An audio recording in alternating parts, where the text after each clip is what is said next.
Hello, I'm Reverend Karen Davis of First Christian Church. Who and what do you trust?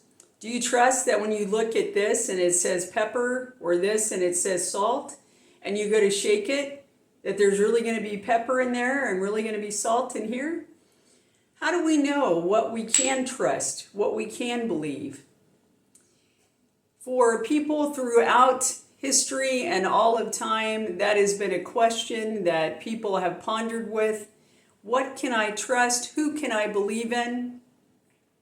And so for us as followers of Christ, the good news is that we can place our trust in God.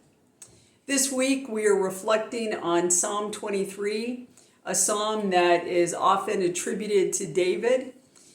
It's the imagery of a shepherd. Many of us have heard this passage at memorial services, perhaps other times of reflection and reassurance, where David is using that analogy, that imagery of God being that good shepherd, and that we shall not want. We know that our needs will be provided for. For David, he could put his complete trust in God, knowing that God would be there to care for him, to nurture him, to provide for him. So as David penned the words of Psalm 23, he was completely placing his trust in God. And we are invited to do likewise. I would invite you this week, after you read Psalm 23, to perhaps jot out your own psalm. What would be your prayer? What imagery would you use to describe God? Would you say that God is like a teacher for you? That God is like the Tylenol or Advil that is there in your time of pain and sorrow to give you comfort? What type of thing would fit for you in your imagery to think of God being there to meet your needs, to care for you, and to sustain you in difficult and challenging times?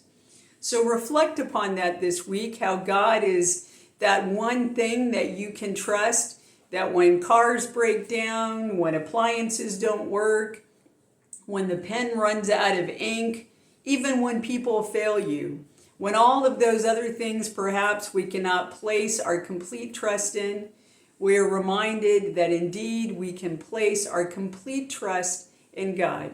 So may God continue to be for you that loving good shepherd that cares for you, nurtures you, protects you, guides you, sustains you, meets your needs.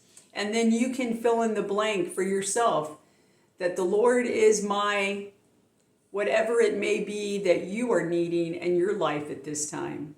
So may God continue to watch over you and bless you. May God shepherd you to calm and still waters, to green pastures, to those places where you can find peace and fulfillment. Have a blessed week.